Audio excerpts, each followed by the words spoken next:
Hello and welcome to the live Q&A session. This is Doc for Falcon Battle Systems and Operation Black Dagger 2. I do apologize for being late. I thought my broadcast wasn't to start until 9:30, and I had it set for 9. Good job on my part. So anyways, let's go ahead and get this out there. I'm going to share it one more time, let everybody know we are live so they can join up. Um,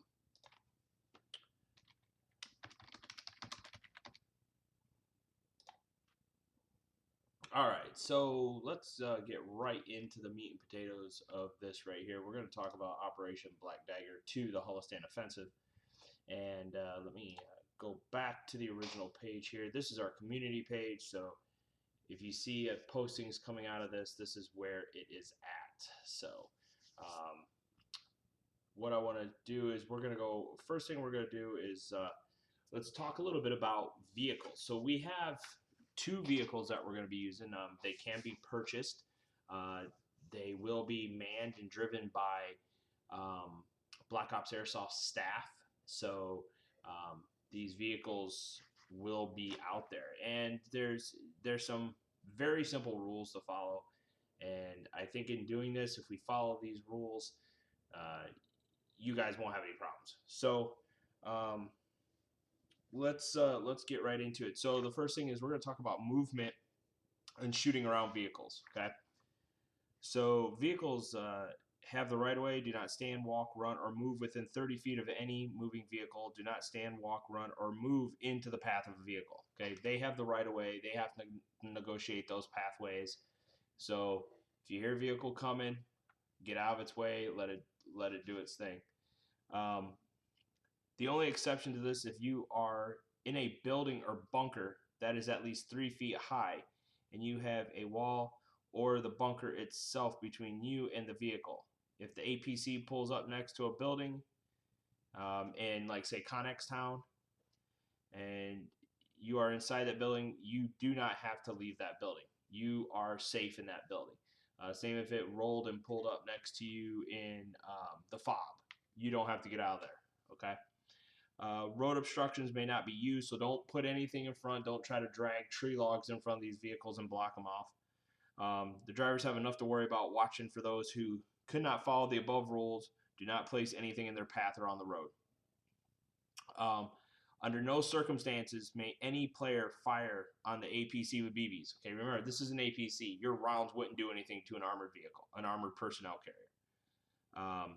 Players in the turrets cannot be killed by BB hits, and you only wind up bouncing BBs off the inside of the turret, causing them to be hit dozens of times before they can even react. Players caught shooting at the APCs will have a card pulled, and we're going to talk about that tonight as well too. I'm going to show you guys the colors of the cards. And believe it or not, just because you see the card and you think you might want to try to pull a slick one on us and go out and buy some, you can go out and buy all you want, but we actually mark the cards a certain way so we know which ones are ours and which ones are yours. So you probably don't have some of the stamps we have when we stamp these player cards. Players loading or unloading from an APC may not be shot at until both of their feet have touched the ground. Players on the APC ramp, if these APCs have ramps, one is a pickup truck, so it's more of a technical, and the other one is a Jeep, so think of that as like a 4-person buggy of sorts. But you have to let them get out of the vehicle first before you start shooting at them. Players on the APC ramps are still in the vehicles are not live targets. This is to prevent them from falling off of the ramp or out of the back of the truck and to keep people from shooting into the APC. Okay, you're going to have a driver and an A driver. Yes, they have AEGs and so on. The whole point of that is cover fire. Yes, if you get hit, you die, but you do not shoot at the drivers. Okay? I know it sucks. Don't shoot at the drivers. Again, there is no reason at all to shoot BBs at the technical vehicles. Don't do it. Okay? Just don't. Because when those vehicles roll in the area, we'll have in-game admins that will be watching this take place. So if they see it coming, they're going to radio to us and we're going to be there watching it as well because that's where the action is. We're going to have we want to have GoPros hooked into there so we can get action footage from it. We may even have the drone flying overhead just to give us some nice in-game footage of the vehicles moving in. So please, please, please, please, please, I can't stress this enough. Don't shoot at the drivers. Now, they are mounting a gun, a main support gun, in the back on the truck and possibly in the Jeep as well. Do not shoot that gunner. That gunner is not a normal player. That gunner belongs part of that APC crowd. Now, there is a way to disable those vehicles. Let me get rid of that. We're not going to worry about them right now. There is a way to, and let me just go to my live dashboard here. See, we do have 2 people watching. Okay, awesome, guys. Glad you joined. Sorry for being late. But the way you disable a vehicle, okay, the way it works is if you have tag rounds, the Nerf rocket, the Vortex rockets that shoot out of or the Vortex footballs that you shoot out of the launchers, your 203 launcher with the round balls that shoot out, okay? If you shoot that and that hits the vehicle, it disables it. It stops it, okay? If you shoot and hit it again, you have to hit it. If you hit it again, you have killed all the troops inside the vehicle, okay? So that's all we can really tell you. Hey, Spider, what's up, man? So that's all we can really tell you. Now, what will happen is, and we're going to post these rules in the community page, they'll be in the notes section, and then they'll go to the planning pages, is there will be recovery instructions on how to recover a disabled, quote-unquote, technical. So that will be how you can recover it, and then once those requirements are met, that vehicle, if it's not hit and disabled and shut and blown up again, you then have access to that vehicle. What we're going to try to do is give each team, depending on how this runs, we're going to give each team vehicles to use. However, remember, you only have one each of these, and you can lose it. So think about that. That's something you guys want to think about. I'm just going to tell you with field boundaries, guys. We have posted maps, and we're going to be posting an updated one with the new play area, and I'm actually going to post that because I've actually drawn a boundary line around what is ours that we're able to use. So I will get that posted up. That will go onto the community page and the main event page. Maps are also posted on the planning pages. And if you did not see one, did not get one, or do not know where you can or cannot play at this point, you, my friends, are fucked up, pretty much. Go talk to your team leadership, your team CO. Again, in their CO briefing packet, they will have all this information. And again, you guys can print them out. We put them on the group pages, the planning pages. We put them on the community page. We put them in the event page, so that way you guys can print this stuff out. If you leave the playable area of the game accidentally, put your kill rag on and go respawn. If you leave intentionally, get your penalty card out, hand it to the nearest OC, put your kill rag on, and go respawn. Don't try to be that sneaky player who thinks, oh, I'll just get on the other side of the boundary line and I'll just zap people from that side. Because you know what? It's real easy to tell on this field where the boundary lines are. So they do a really good job with marking these. You'll see different color engineering tape that's marked on the outside boundary lines and things of that nature. Do not cross it, because if we see it, again, we're just going to pull your card. We'll follow this. We see you do it again, you're out. Plain and simple.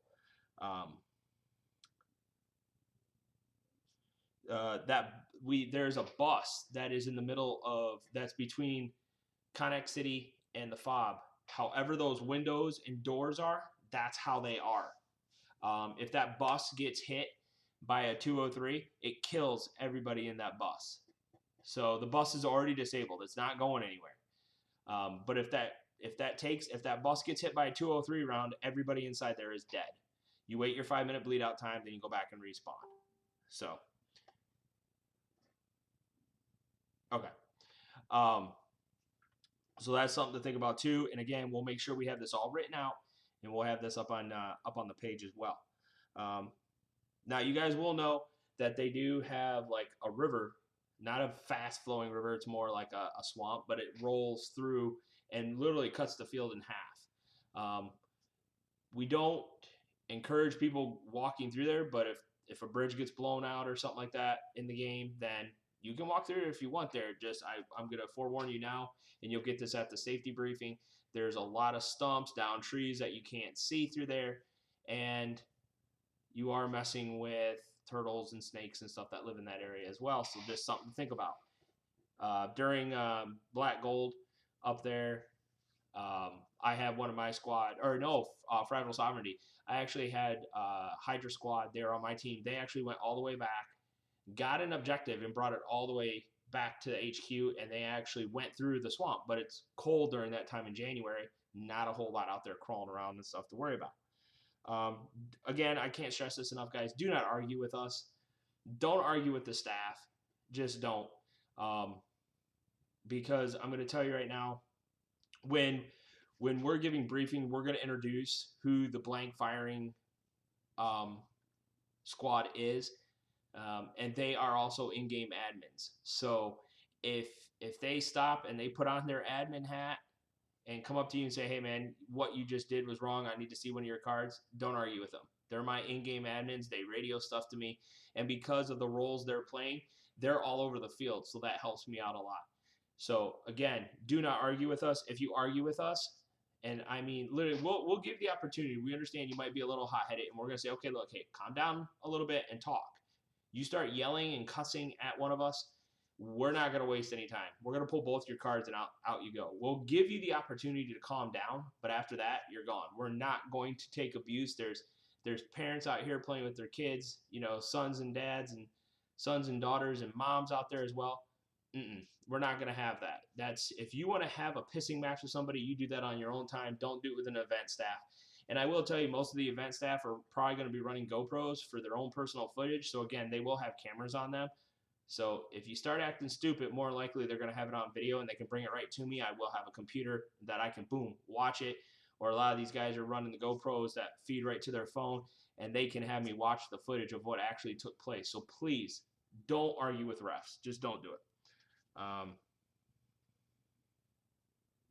You know, refs try to make the best decisions as possible out there. So please know your rules. We go over, we have these live briefings, so that way if you guys have any questions, this is the time for you to ask me, because I can give you the clear answer to them. So please, while I'm talking, if you got questions, post it up here. I see now we have 3 people watching.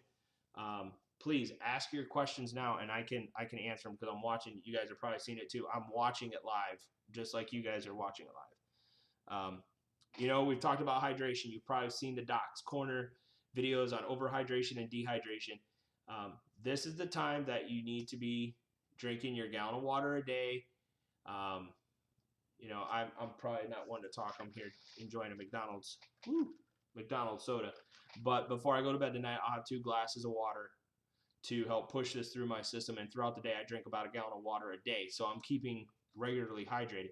So again, like I told you guys, hydration doesn't start 2 days before the event or the week before the event. It starts now. A gallon of water a day. If you're working out and things of that nature, you'll need to drink more. And then what I would suggest is maybe at the minimum bump it up a half a gallon extra the week before to kind of get your body used to that, so that way you'll be good to go. And then like that.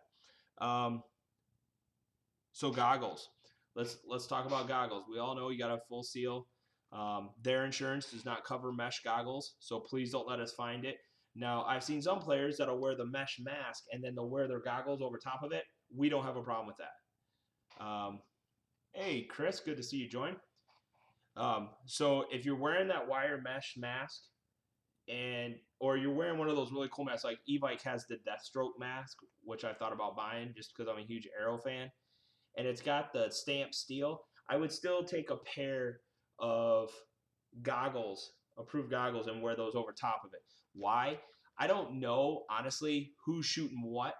And we all know we have people out there that like to shoot those .12s because it's cheaper and they may not know any better. They just went to Walmart and bought them. And I'm going to tell you guys, please don't do that, because 1, it's bad for your gun, and 2, it's bad for everybody else, because those rounds, when they hit something hard, shatter everywhere. And they're nasty. Let's see. Question. How does squad work? If they are shooting blanks, what are the rules for that kind of play? So they're not going to get up in your face. They're not going to really close the, I would say, the engagement. But if you see somebody that's pointing at you and they're firing and they're a blank fire, go with the realism as of it and take the hit. I know you're not physically getting hit with that, but I know that the blank firing it serves as more realism to the game. So, um, I don't think they were out there really, they were doing it more for the realism to give you more of that Milsim feel, that immersion that people like.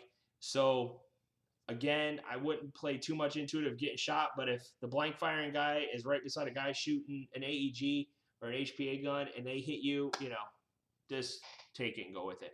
So they're out there to not only give me my in-game admins, but they're also playing some of the civilians as well, some of the civilian role players. So from time to time, they can switch up roles and they can start to play. If I say, hey, I need you guys to play this over here, I can send them over there. Yes, they have their weapons and things of that nature.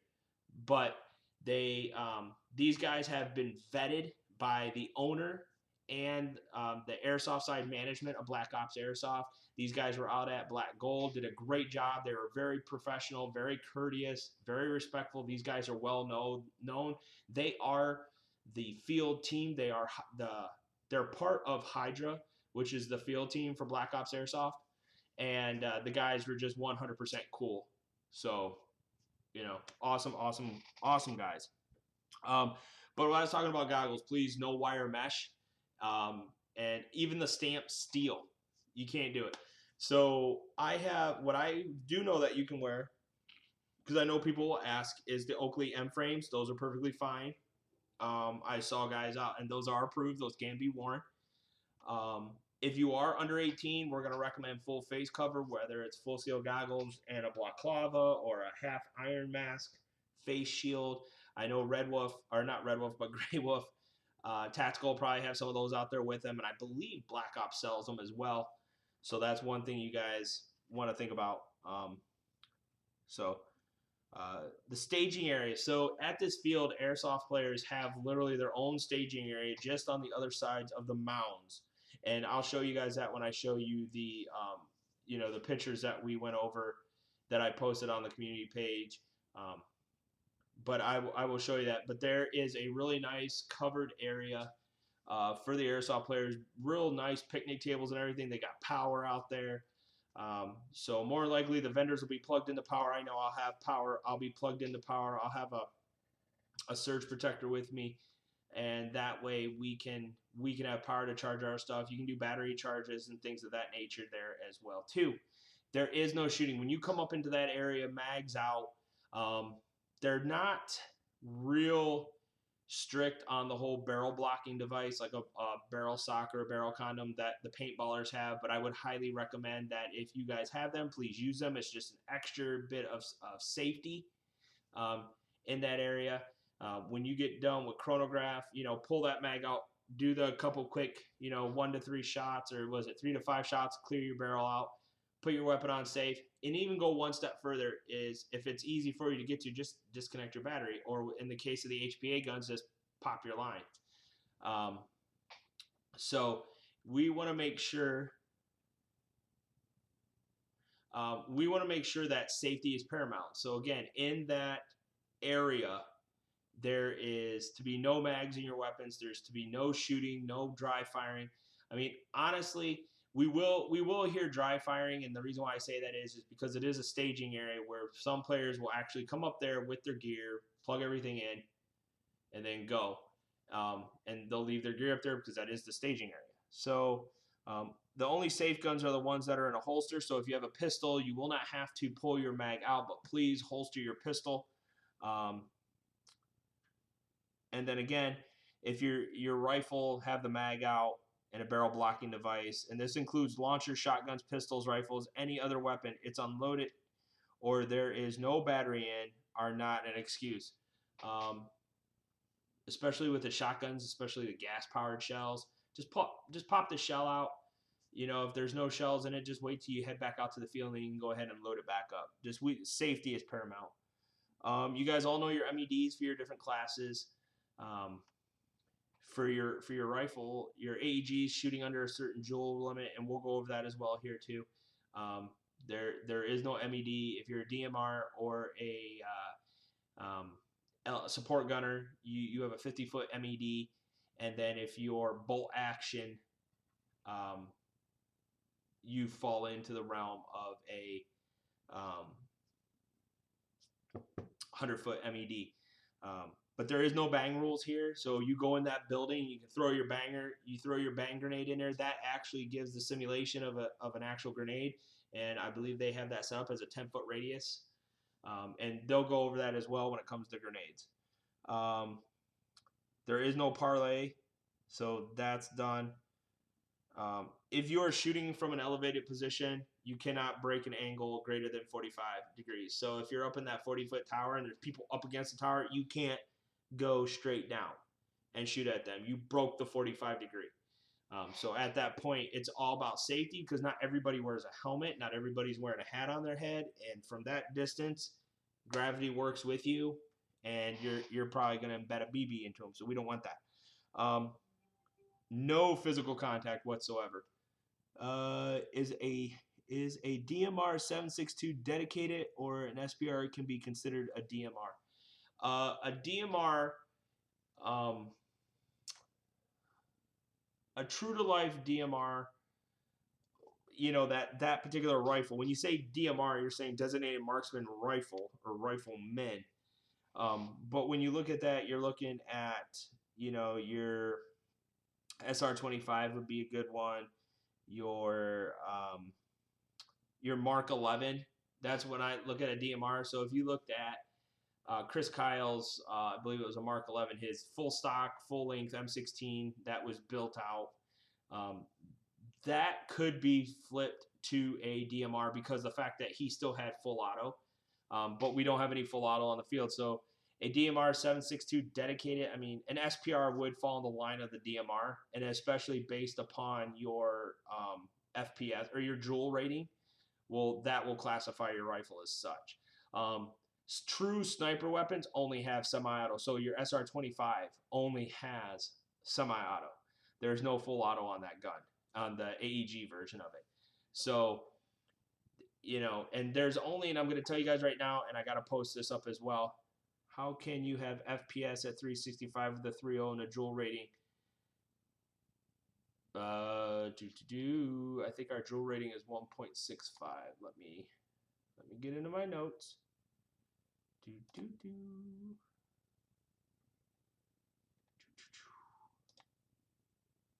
So we got questions coming up, so I'll take a little break from what I was reading from you guys. And again, what I'm reading will also be up online.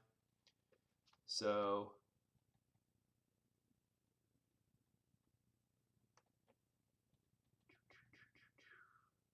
here we go right now. It's actually, I think you misquoted it. It's 366 FPS or 1.55 joules with a 3 gram BB for a rifleman, semi-auto only. Does that give a little bit more clarification on that? Let me move this over here so I can. Why didn't that move? Oh, there we go. Now, okay, now I can see your guys's questions. So in the rules right here, it's 366 FPS or 1.55 joules with a 3.0 gram or with a 0.3 gram BB for a rifleman. So, and again, this is what we're set at. 1.86 joules for support gunners and DMR with a 50-foot MED and a 3.6 joule sniper bolt action. And then you'll see all HPA system weapons will chrono with a 3.0 BB with a limit of 1.55 unless that weapon is a DMR, a bolt action sniper rifle, or a support class weapon. So the joule ratings fit even with the HPA guns as well. And we'll be clarifying more on what is considered a DMR versus sniper rifles. And the reason why we say that is, even the Barrett 50 is bolt. There's the one that is the bolt rifle. your interventions. Even if you look at, what is it, the WA 2000, that's a bolt action. Um, so, and there's only allowed 2 sniper teams per team, and a sniper team is a sniper and his spotter. So that's how that works. So anybody else that comes in there and says, "Oh, I'm this," well, the true 2 snipers teams will be designated, and they should actually talk to your commanding officer, your command staff, to set that apart for them. But anyways, that's what's being posted right here. This is what we did last year for Black Dagger. It worked really well, and then we also did the same setup for Icebreaker. So this is what we use. This is the FPS limit that seems to be used the most, and I think it works with everybody.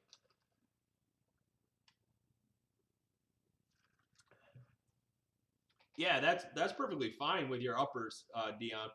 Once you have them built, that's fine.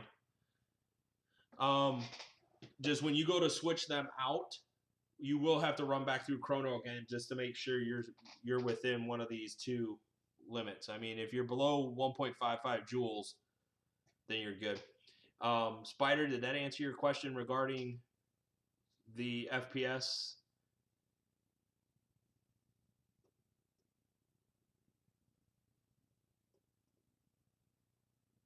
The bugs want the light. Holy crap. So that's what we have there. And we'll go over this more here in just a minute. Let me go through, and like I said, okay, awesome, cool. If you guys have any more questions, please ask them. I'm gonna finish up reading some of this stuff right here. Again, like I was saying, no physical contact. I was gonna chrono with both uppers and have them tag the uppers, not changing my PSI at all. Okay, yeah, we can do that. That's not a problem. So no physical contact. There at no time should anybody be touching anybody during this. Okay. Or their equipment without talking to that player.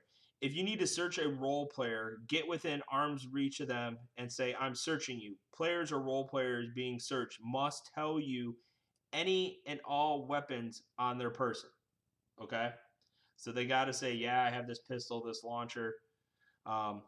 You may then simulate taking their weapon. Say, "Okay, I have your pistol, I have your rifle, I have your launcher."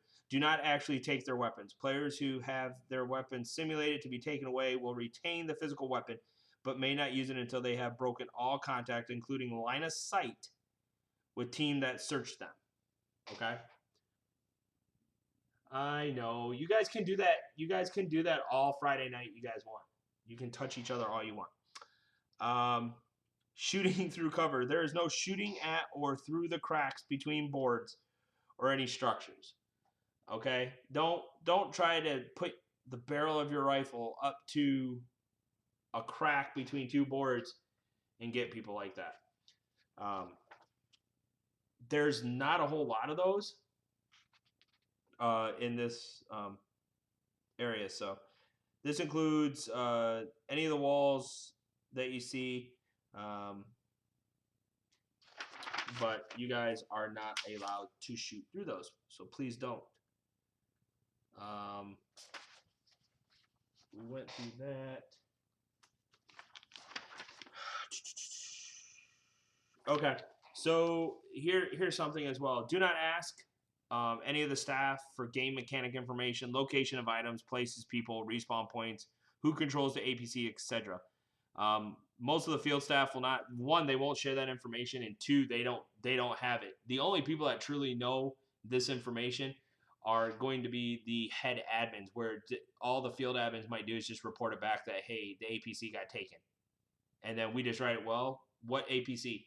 Oh, Holostan's APC just got taken. Oh, and the Dinesh have it. Okay, so the Dinesh still have, or the Dinesha still has 2 of their. They have 2 vehicles now. Okay, and like I told you, there will be other in-game admins that are amongst you as players. That there are people that we trust Oh, I see what you're asking, Spider. Just hang on. I will tell you something. So um, don't think that when you're out there playing, there are players that we trust and we know we can go to where they'll report back to us and let us know, and they'll be like, "Hey, man, don't be doing stupid shit." And next thing you know, we're there saying, "Well, that's awesome, thanks." Um, with your radios, players who open mic, hot mic, vox, or otherwise detract from radio use for others will lose the use of their radio. Now, what I recommend to you guys, and this is just a recommendation, within your units, you have 4 platoons. Hopefully, we can. It'd be beautiful if we filled them all up. Each platoon is 50 per. Each platoon is broken down into 5 10-man squads. Here's what I would recommend: you pick a platoon leader and a platoon sergeant, and that platoon sergeant is the radio operator. And the rest of you guys, because you're all going to be together, any information that gets passed down, you should be able to pass it down. If you're in the middle of a firefight, you're not going to be talking on your radio. You're going to be yelling to one another, okay? So what I would recommend to eliminate chatter is maybe have your radio on, but just don't say anything. Because, again, you guys are going to be close enough to one another. It's up to you. Maybe your CO has a better idea. No player may operate on the OC channel. Please do not mess with channels. I think we took channel 1 and 2 for ourselves. And we also, if you look at your radio channels, we went with standard FRS and GRS frequencies for this. Matter of fact, let me show you because I was running this.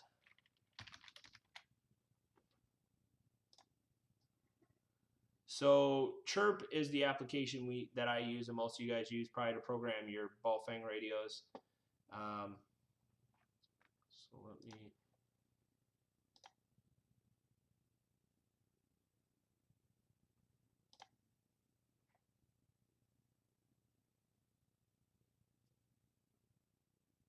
Oh, that's not what I want.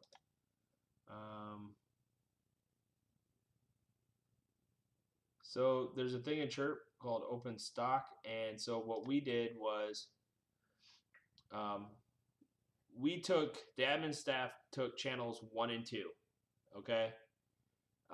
The rest of the channels were broken up, so there normally would be 8 channels per team. There's 7 that you can use. We took 1 and 2, and then everything after 17 can be used by my other teams. So that way, no one else is going to interfere or bleed through with what we're discussing.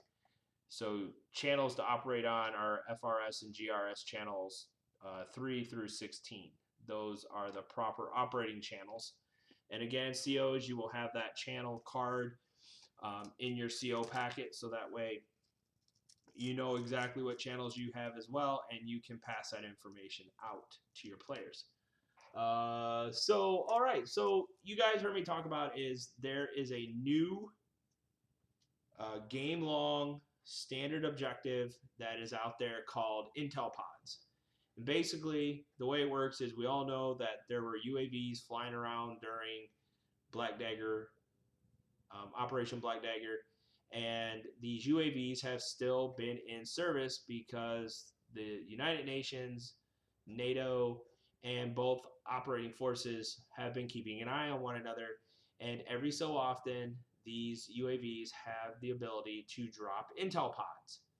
Well, there are approximately 20 of these intel pods that will be throughout the field with clues. Some of them will have clues and quote unquote points associated when you find that particular pod. Others will have locations of other objectives or other missions attached to them. So the color of these intel pods, we are going to paint them gray. They will be PVC pipe, and once we make the first few of them, we'll take pictures and show you guys what they're looking like. We're also going to put stenciling on them so that way you guys know that, oh, this is for this one. this is the ID number, because when you find these pods, you actually have to radio them back in so we can write down who found what pod. We also have the directions of there that we know where each pod will lead you through the field. So, you might find pod 2, but it leads you all the way to pod 3 that's on the other side of the field. So it's one of those things where if you don't find them in order, you might just be finding pods all throughout the game. But there will be approximately 20 of them. We're going to paint them probably a gunship gray, so there'll be a light gray. We don't want them to get lost in the vegetation out there because this field is very lush. It has a lot of greenery, just to give you guys an idea. So definitely be looking for that. We're working on it right now. Right now, the parameters for this particular quote unquote mission. So definitely be looking for that as well. Now, I promised you guys that I was going to show you. I'm sorry, I'm multitasking here. I promised you guys that I would show you what the color of your penalty cards. And for anybody that played last year, you guys knew that we have a green or yellow, and we run a fluorescent orange. Your first penalty card that will be pulled will be a yellow. After that, it's orange, and when this one's pulled, you're done. You're off the field. So it's pretty much you're getting your first warning at the beginning of the game during the briefing. So there's chance 1. Chance 2. And when this gets pulled, you're done.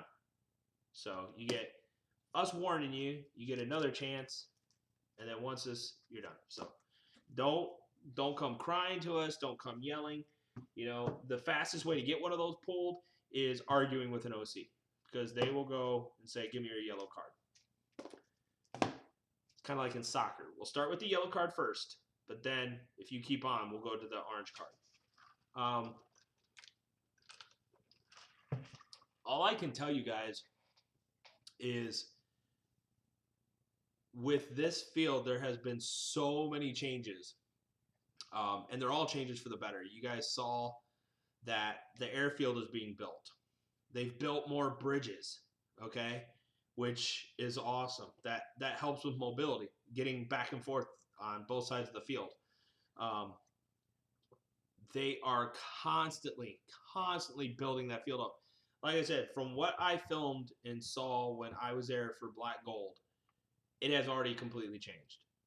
So we've got an extra play area added to the field, which the last 2 events I've been at that field, we couldn't use that before. Now we get to use that, and that thing is amazing. And I think they call it like Tube Town or Tube Village, but it's all those concrete tubes. And then in the middle, I think there's 3 Conex boxes. Matter of fact, let's while we're talking about this, let's go ahead and just get right into this.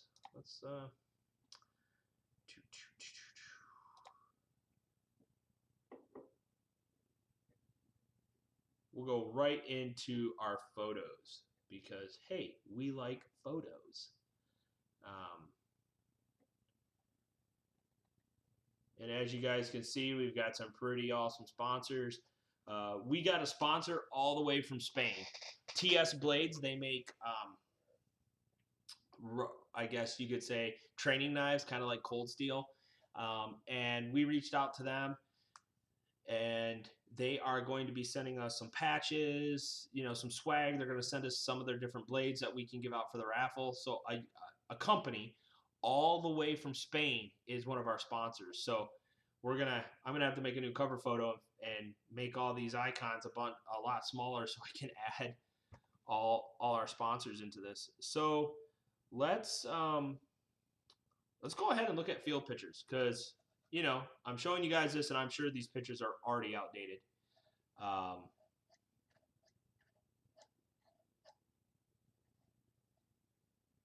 As it loads the picture. So, oh, there we go. Much better. That's what I was looking for. So here we go. So this is, quote unquote, the murder house, the CIA house. And this is what they call Target Road. Down here, as you can see, they got some busted out cars. Got some more back in there. But this front side, give you guys a little heads up, this front side is the prison. So make sure you pay attention to that. Let's go to our next one here. Here is a better shot of Connex City. As you can see, all these Connex boxes. Here's the bus that I was talking to you guys about right here. And again, if you're in that bus and if you get rocketed, you're done. I mean, plain and simple. They can take out the bus, one shot, doesn't matter. Same thing if you're standing next to one of these cars and they shoot a 203 round at it, you're done. I mean, it blows the car up. And anybody around it within a 10-foot radius, all around the car, from the car, 10 feet out from the car, would be dead.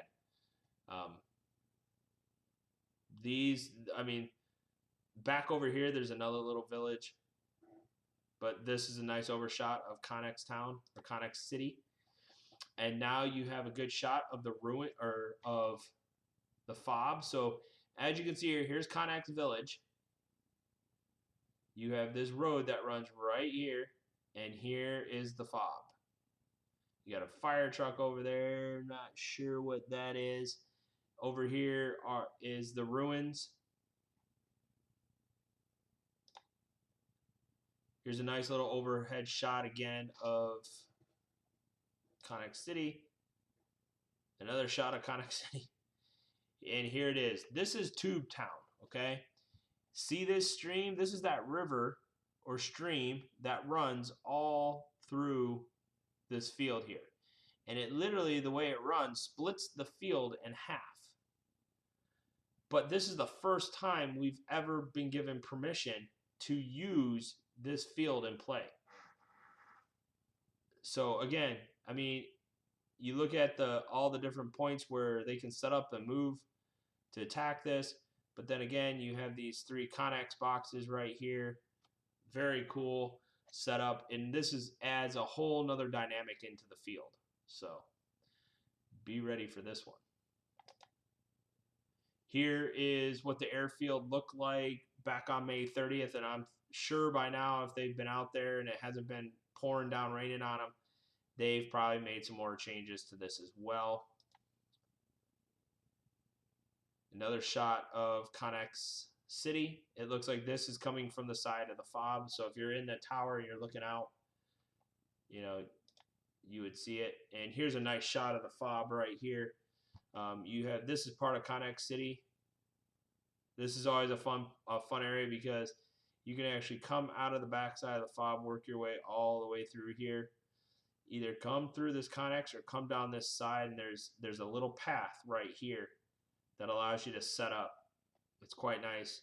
Looks like they built that little house right there to give a little bit more play there. But this is sitting up. I would say this position is elevated a good 20 feet up. And then you have a 40-foot tower. And again, they have lights that they can turn on, which will light up this whole fob area. Yep. Another shot of this road. This is another path right here. And I believe the murder house is right down here, the CIA house.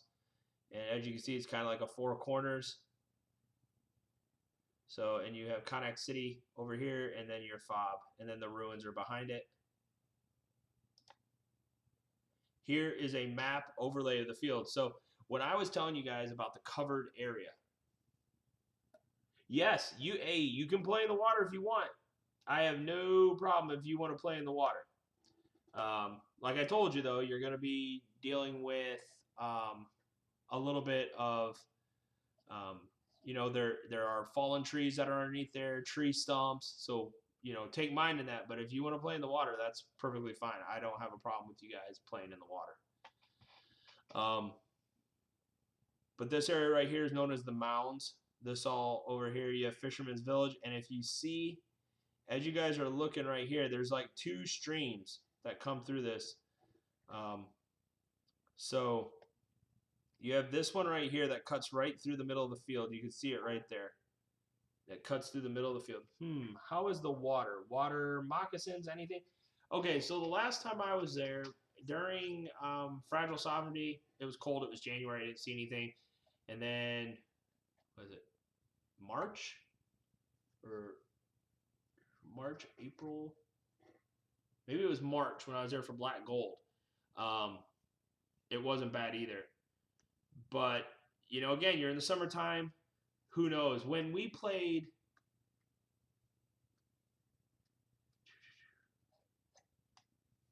like I said, you never know if there's going to be snakes out there or not. You're in the woods. That's all I can tell you. So be cautious.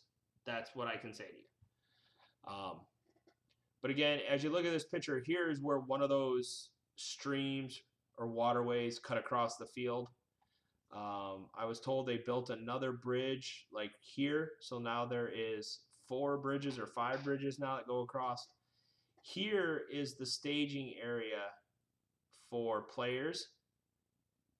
You can also park in this area here. You cannot park over in here. This will be where the admin staff are and the vendors will be parking in there.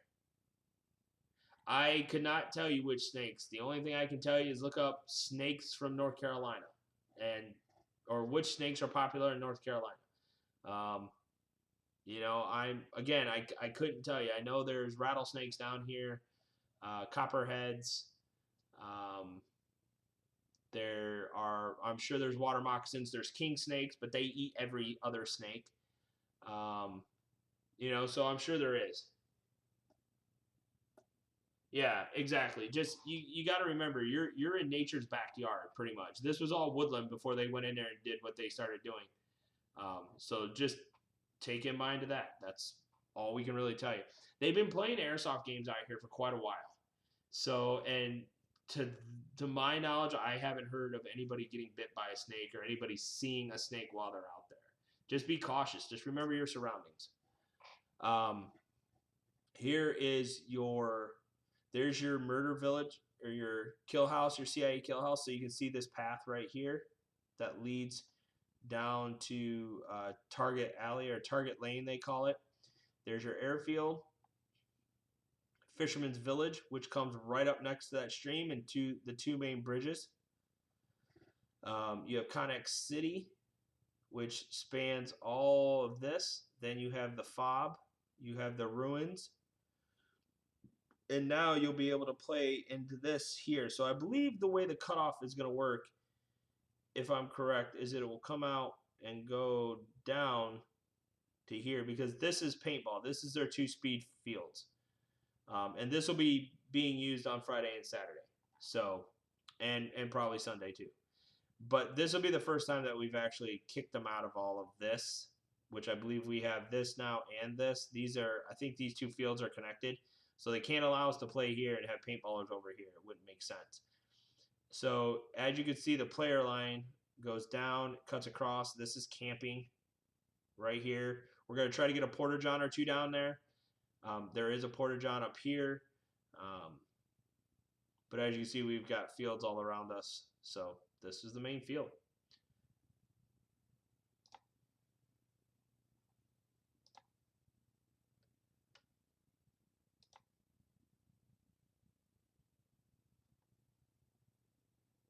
Might want to take a look at this picture. This is all I can tell you. All right. Oh, and on the top of the CIA house, they're going to be covering it with camo netting. So it's gonna look good when they're done. All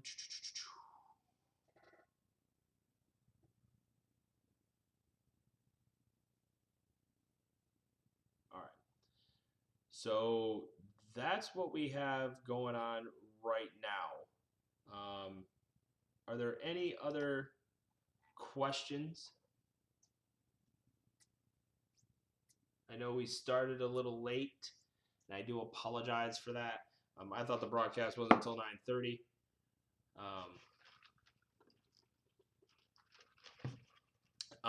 The parking and camping area is down in the left-hand corner, bottom left-hand corner of the map in that open tan field area. That's where you can set up camp and park. Um, and they don't have a problem if you want to have a fire, build your own campfire down there. They do ask that please, when you're done, put it out, clean up your area when you're done. We're gonna try to get some trash barrels down in that area, so that way when you guys are done, you know, at least you can throw your trash that's not all over the ground. Because if this place is messed up after we're done, they will not allow us to come back. And I would like to keep having events at this field. I like this field a lot because it's constantly changing. The owner of this property, of this field, doesn't believe in, oh, let me just build a couple things and then we're done. It's like, okay, we're going to build this to a huge extent. Like that airfield was not there when I was there for Black Gold. It was there like a month afterwards. Like they literally knocked all those trees down to build that airfield out there. So that's why I like this a lot. This owner really cares about the airsoft community. He's not one-sided, just focusing on paintball. He does realize that there is a large airsoft crowd, and he is doing just a kick-ass job. I couldn't ask for a better field owner to work with and a better airsoft manager than David Manning to work with him as well, because they've done nothing but provide probably one of the best fields, some of the best support. If I ever have any questions or anything, I can go right to Dave and he's got an answer for me, by end of the day. And he actually got that other area. We were told, oh, nope, you can't play in that area. And he was like, hey, did you want to play in this area? I'm like, yeah, that'd be awesome if we could. It would open up the field a bit more. He's like, well, I got it for you. I'm like, rock on, dude. So this is the staff they have in place on the airsoft side of the house is awesome. And I love David is just a great guy. David Manning is a great guy. He does a lot of work on the backside of this stuff for us. So at this point, does anybody have any other questions? I know silence is golden, and so.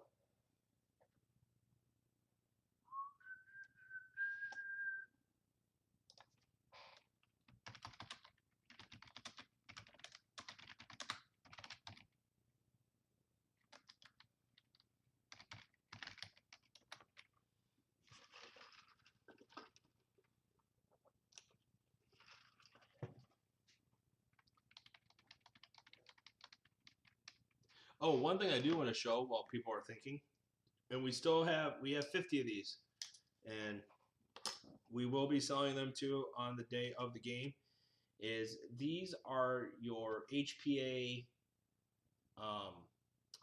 event refill cards. They're $10. It's for the whole entire event.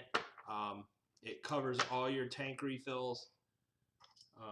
So, if you're one of those people that you go out, you shoot, I've seen this done a lot. They go out and they shoot maybe 300-400 rounds and they come and top off their tank.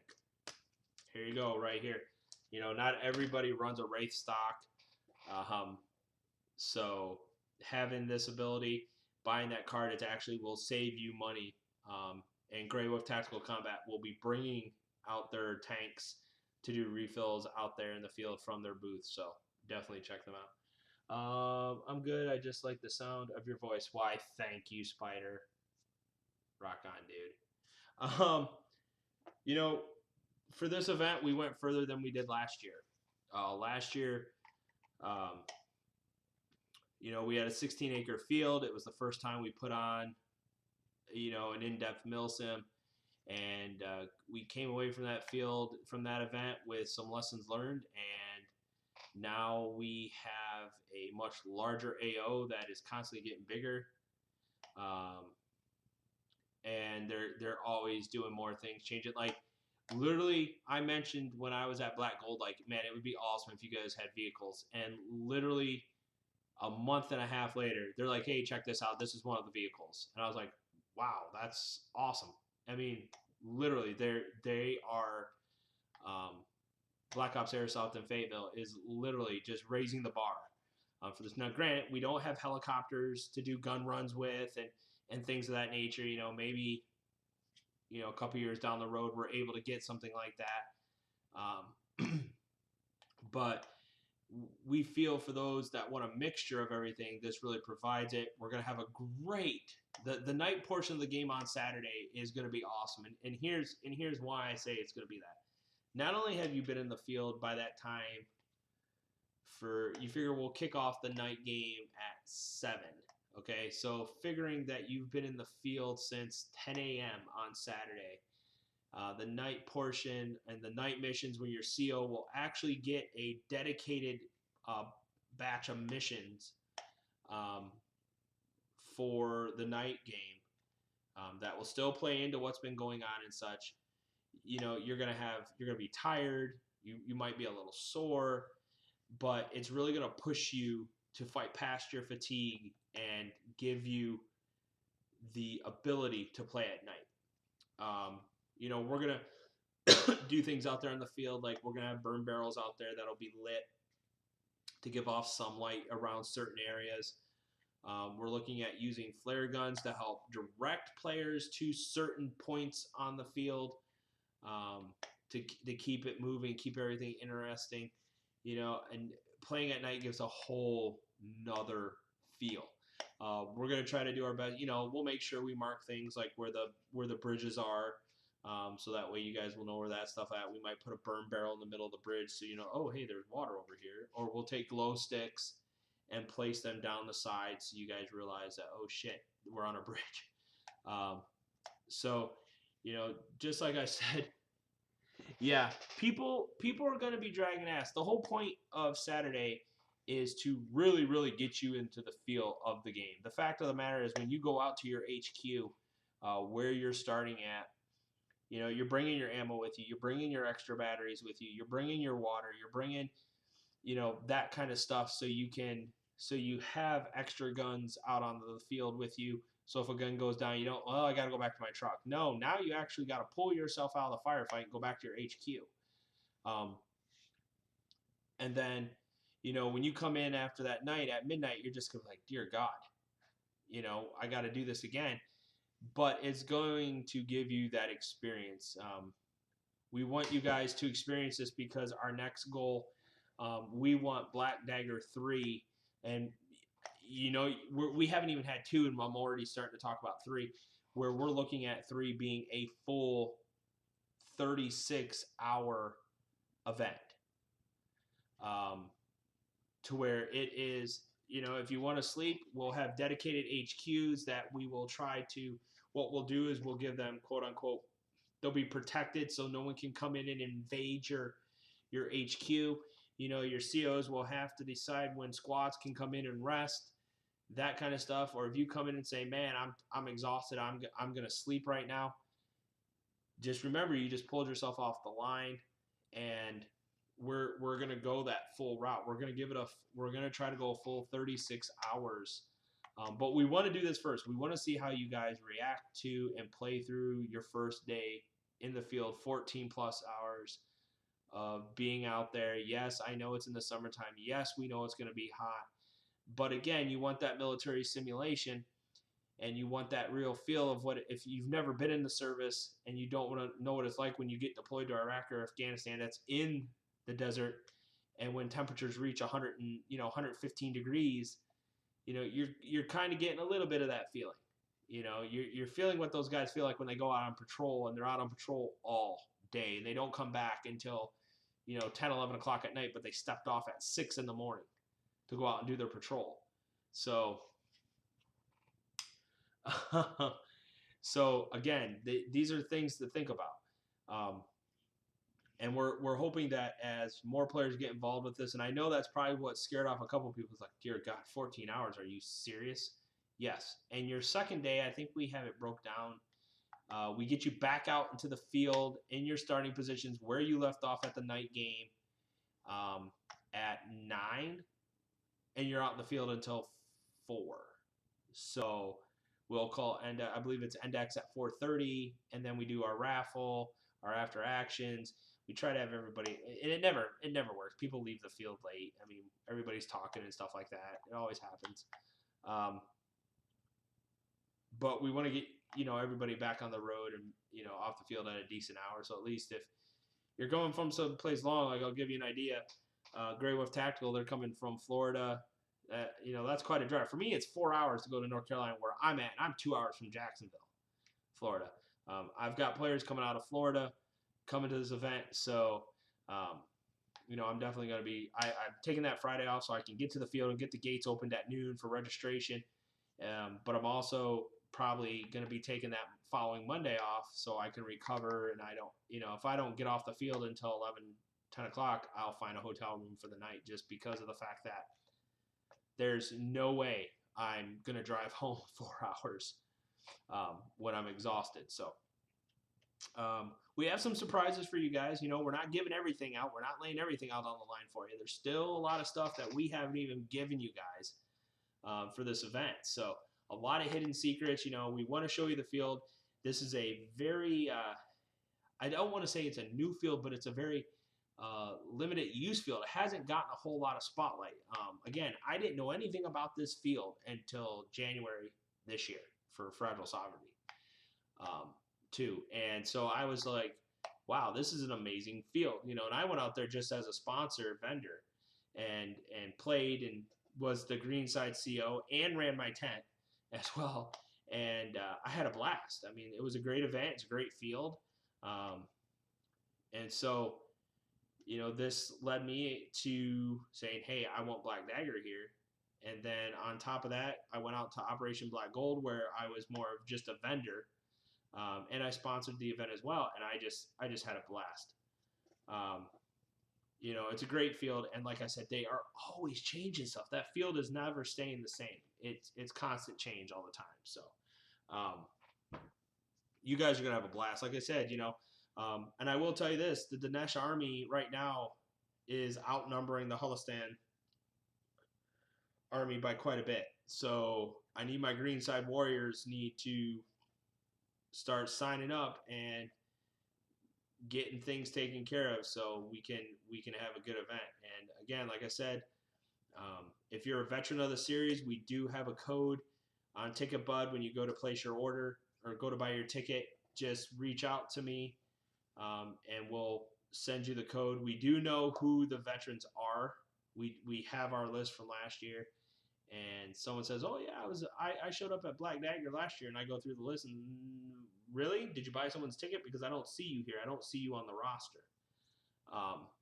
So trust me, we check that stuff out. So, but we do have a code for our veterans. The next step for us is to build our intel pods and to get our patches ordered so we're ready to rock and roll. So, thanks a lot, guys, for tuning in to this live Q&A. I do apologize that we ran a little bit late, but we did get an hour worth of discussion in, which is what I wanted, and that's awesome.